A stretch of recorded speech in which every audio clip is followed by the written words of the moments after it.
At sa mga nakausap ko, lahat sila nagsabi, it is unthinkable for a government to surrender its citizen to a foreign power.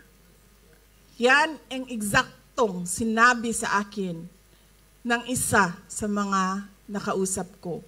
Tapos, lingo-lingo siya, pero sa Pilipinas, napakadali na ibigay ninyo ang inyong former head of state.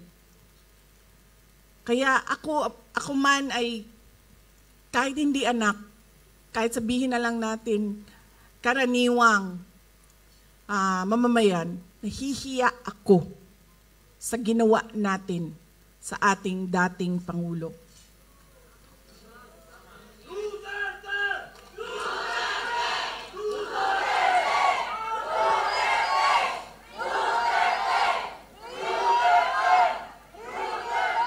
At syempre, inimbita ko si Senator Amy Marcos, kung saan man ako pumupunta, dinadala-dala ko siya. Kasi sinasabi ko sa kanya, hindi ako ang magbabalik kay dating Pangulong Duterte sa Pilipinas. Dahil ang kapatid mo ang nagpadala sa kanya sa Hague, ikaw ang magbabalik sa kanya sa Pilipinas.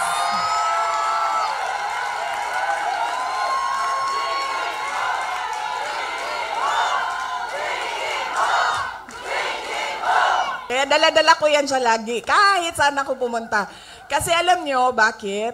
Kahit saan din ako pumunta, lahat ng Pilipino nagsasabi, iuwi mo sa akin. Sinasabihan ako, kahit nung bata sa kampanya namin sa Manila, maliit na bata na pagbaba ko sa stage, mukha siyang mga 8-9 years old, sabi niya sa akin, ibalik mo si Tatay Digong. Ha? Bakit ako? Ikaw! Diba? Kaya dala-dala ko yan siya. Kahit saan. Para siyang naka-hostage. Bibitawan ko lang yan siya kapag si dating Pangulong Duterte ay nabalik na sa Davao City.